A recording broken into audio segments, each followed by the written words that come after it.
Hi! Welcome back RR vlogs. ఈరోజు vlog వచ్చేసి నేను పప్పుచారు అయితే చేయబోతున్నానండి. ఇలా మనం అన్ని కూరగాయలని ఇలా కట్ చేసి పెట్టుకోవాలి. మునక్కాయి, 2 వంకాయలు ఇలా నిలువుగా కట్ చేసుకొని ఉప్పు నీటిలో వేసి పెట్టుకోవాలి. కొంచెం చింతపండు తీసి ఇలా రసం తీసి పెట్టుకోవాలండి. పోపు దినుసులు, ఉడికించుకున్న పప్పు ఒక గ్లాసు. ఇప్పుడు ప్రాసెస్ ఇలా మనం పప్పుచారుకి ఎల్లుల్లిపాటి ఒకటి చిన్న దబరా పెట్టుకుని అందులో మనకి ఆయిల్ ఒక 2 గంటలు వేసుకోవాలండి. ఆయిల్ అయితే వేడైందండి. అందులో పోపు దినుసులు అయితే యాడ్ చేస్తున్నాను. అలాగే ఒక 4 చిన్నులు రబ్బలు కచ్చా దంచుకొని ఇందులో యాడ్ చేసుకోవాలి. ఇలా ఒక 3 రబ్బలు 3 ఎండుమిర్చి కూడా యాడ్ చేసుకోవాలి. ఇప్పుడు ఇందులో మనం కట్ చేసుకున్న ఉల్లిపాయలు, పచ్చిమిర్చి, క్యారెట్ ఇవన్నీ యాడ్ చేసుకుని మగ్గించుకోవాలండి. దొండకాయలు, టమాటాలు కొంచెం సేపు ఆగాక ముందు ఇవన్నీ మనకి మగ్గాలి. ఇవి మగ్గిన తర్వాత మనం టమాటాలు, మునక్కాయలు అనేది యాడ్ చేసుకోవాలి. ఇవి మూత పెట్టుకొని ఒక 5 నిమిషాలు మగ్గించుకుందాం కూరగాయలన్నిటిని. మనకి మధ్య మధ్యలో ముక్కలు మారకుండా మనం కలుపుతూ మగ్గించుకోవాలండి. ఇలా మనకి కూరగాయలన్నీ మగ్గేలా. ఇప్పుడు ఇందులో అయితే కొంచెం ఇంగువ యాడ్ చేస్తున్నానండి. మనకి టేస్ట్ బాగుంటుంది, స్మెల్ కూడా చాలా బాగుంటుంది.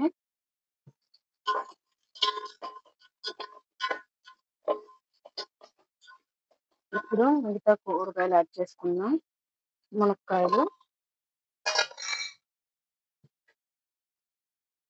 వంకాయలు ఇవి కూడా ఒకసారి కలుపుకొని నిమిషం మగ్గించుకున్నామండి. మనకు మునక్కాయలు అనేది మనకి సాంబార్ పప్పుచారుతో పాటు ఉడుకుతాయి కాబట్టి మనకి ఎక్కువ ఉడకాల్సిన అవసరం లేదండి. ఆయిల్లో మళ్ళీ చెదిరిపోతాయి కాబట్టి. ఇందులో కల్లుప్పు అయితే ఒక 2 స్పూన్లు యాడ్ చేస్తున్నానండి. అలాగే ఒక అర స్పూను పసుపు,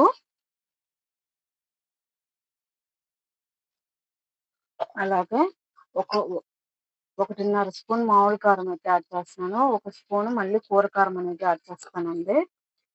ఇదండి కూర కారం అనేది యాడ్ చేస్తే మనకి పప్పుచారు అనేది టేస్ట్ బాగుంటుంది.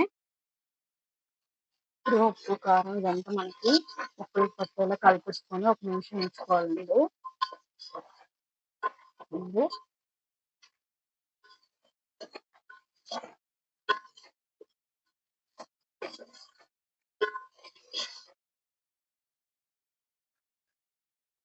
ఇప్పుడు ఇందులో మనం చింతపండు రసాన్ని యాడ్ చేస్తున్నాము.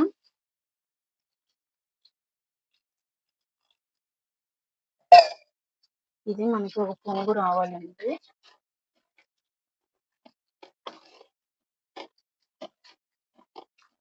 ఒక పొంగు వచ్చేదాకా మగ్గించుకుందాం.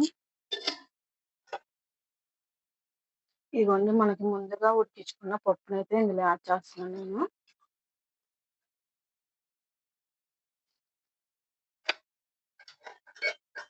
యాడ్ చేసుకుని ఇప్పుడు మనకి ఇంకా చిక్కగా కావాలనుకుంటే చిక్కగా, లేదంటే కొంచెం పతలాగా కావాలనుకుంటే ఇంకొంచెం వాటర్ యాడ్ చేసుకోవాలి. ఇదిగోండి నేను కొంచెం వాటర్ అనేది యాడ్ చేస్తున్నాను. మరీ చిక్కగా కాకుండా మరీ పతలాగా కాకుండా చేస్తున్నాను ఇవాళ. మనకి కన్సిస్టెన్సీ లో ఉన్నప్పుడు ఉప్పు, కారాలు ఏమైనా తక్కువ అయితే యాడ్ చేసుకొని హై ఫ్లేమ్ లో ఒక 10 నిమిషాలు మగ్గించుకుంటే చాలండి. మనకి వేడి వేడి పప్పుచారు అనేది రెడీ అయిపోతాయి. 10 నిమిషాలు మగ్గించుకుందాం మనం. ఇప్పుడు మనకి ఉడికేటప్పుడు ఫ్రెష్ కరివేపాకు మా చెట్టుదైతే నేను ఇలా రమ్మలుగానే వేస్తున్నానండి పప్పుచారులో. ఉడికేటప్పుడు మనకి స్మెల్ అనేది చాలా బాగుంటది.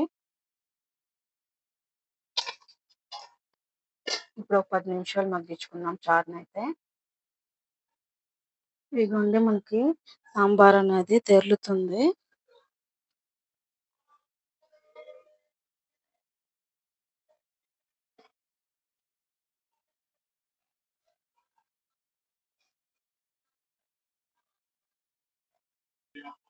ఇదిగోండి నాకు సాంబార్ అయితే అయిపోయింది. 10 నిమిషాల తర్వాత లాస్ట్ లో కొత్తిమీర అయితే యాడ్ చేస్తున్నాను నేను. మీకు ఈ వ్లాగ్ నచ్చినట్టయితే ఆర్ఆర్ వ్లాగ్ 28 ఛానల్ సబ్స్క్రైబ్ చేసుకొని లైక్ చేసి షేర్ చేసి కమెంట్ చేయండి ఫ్రెండ్స్. మీకు పప్పుచారు అనేది చాలా బాగా వచ్చింది, సూపర్ టేస్ట్లో ఉంది. నాకు కారాలు ఉప్పు అన్నీ సరిపోయినాయి. ఒకసారి ఈ స్టైల్లో ట్రై చేయండి. Thank you for watching.